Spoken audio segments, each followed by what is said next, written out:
From a different place, baby, I'm cosmic bread. Smoke trails behind every word I said. Out of this What's up, world, y'all? Welcome to the very first episode of Real Life Magic. This ain't no highlight reel. This is the uncut version, the breakdowns, the bounce backs, and all the dumb shit in between that we now say was character development. I'm your host, Devin, and if you're listening right now, that means you're here from the jump. Respect or concern, either way, I'm hyped for you. This podcast is for the ones who aren't supposed to make it, the black sheep, the silent fighters, the hustlers who built something out of nothing with $1 in a dream and bad credit. That was me. Now I'm going to keep it real. My story is too layered to unpack in one episode. Some of it will hit you right away. Some of it will come out in pieces as the show keep going. As you see, I'm looking down because I wrote a lot of it down. So bear with me. I've lived a lot of lives, made a lot of mistakes, and learned most things the hard way. So yeah, you'll hear more as we go, not just the wounds, but the wisdom that came with them. Stick around long enough, you'll get the full picture. And when I say I learned the hard way, I mean every detour, ran out of gas, no AAA, caught a flat, just bad decisions and no roadside assistance. So here we go, we're going to get into it. I wasn't someone who didn't care. I cared too damn much. I expected too much. I put my faith in people with less stability than folding chairs. Kept searching for love and guidance and kept getting handed the emotional equivalent of a Craigslist deal gone wrong. That kind of letdown, that disappointment, that starts piling up like dishes in a bachelor pad. And when you don't know how to cope, you adapt or you unravel or both. I spent my 20s addicted, lying, stealing, cheating, doing anything to feel in control or to feel nothing at all, whichever numbed the existential dread faster. Even when I tried to get clean, I kept myself around people who couldn't see past the old me, people who only saw my dirt, not my direction. And yeah, I relapsed more than once. I should have had a discount for rehab, but I never gave up on that version of me I knew was buried under that wreckage.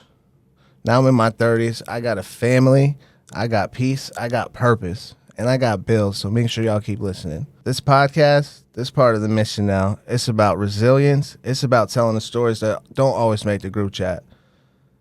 Some of my guests been through hell and back. Some of them still owe rent there. Some just woke up and got to it.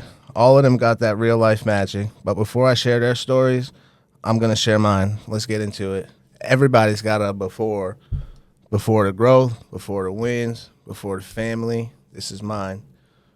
Growing up, I felt everything deeply. I wanted more, but I didn't know how to ask for it. My dad did before I could remember. My mom handed us over to my aunt. She had her own life to live, I guess. I used to resent her for showing up for picture day like she raised me when it was really my aunt pulling the full-time superhero shifts on a broke budget.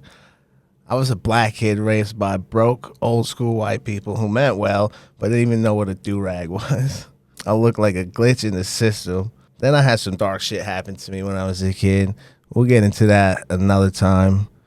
My wife says I should probably talk to a therapist first, which I should say I have started. I expected people to show up for me the way I tried to show up for them, but I used to get ghosted quicker than a Hinge date after you ask, what are we after a week? Stayed loyal to toxic people like a local gym membership. I still got love for a few people, but where I'm from, they had that crabs in a bucket mentality with a side of butter. I always caught blame for shit. Sometimes it was fair. Sometimes people just needed a villain and I was the one wearing the hoodie. Don't get me wrong, I was bad, no doubt, but I had haters that just heard the rumors and ran marathons with them. As a teen, I was wildin'. I remember doing coke before a JV football game and scored a touchdown and threw up on the field like a billboard for don't do drugs. Sorry, Coach LeBar. My 20s, straight chaos. High, broke, loyal to the wrong people I should have let drown, allergic to accountability.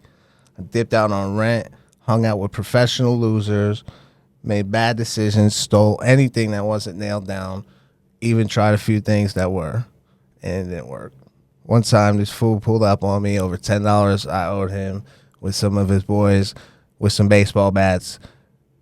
Didn't leave a mark because they looked at me and they was like, nah, bro's already suffering enough. So they just left. Rehab, first time I went to rehab came when I was 23.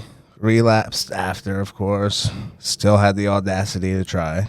But something changed. Something started working, slowly building. I moved away, tried to restart, but I kept slipping. I kept trying to fix relationships with people who only remembered the worst version of me. I was out here trying, and they was like, nah, we like you better as a train wreck. And that hurt the most. But it also woke me up. Sometimes the people you're trying to prove yourself to were never meant to see you rise. They liked you broken because it made them feel like they was whole when you were around. So now we're going to get into the shift. The shift wasn't loud. It wasn't no Hollywood moment. No lights with its soundtrack with the Morgan Freeman voiceover saying, and that's when Devin changed his life forever.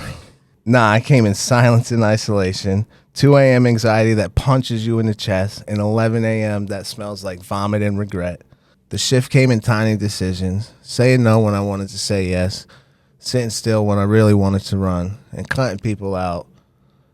Every slip came with more clarity. Every stumble pointed me back to my center.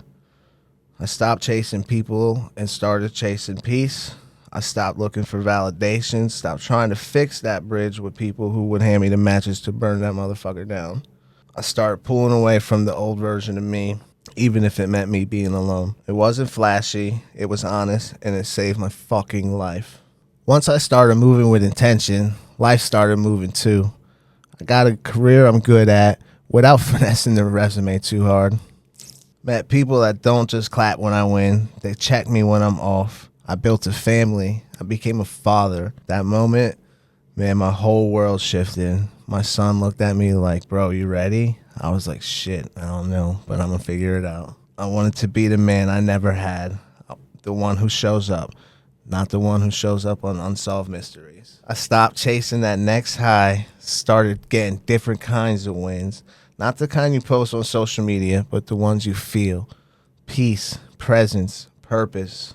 I don't need a crowd. I don't need 1 million followers. I need a legacy and sleep, because no matter where you've been, you can make something out of it.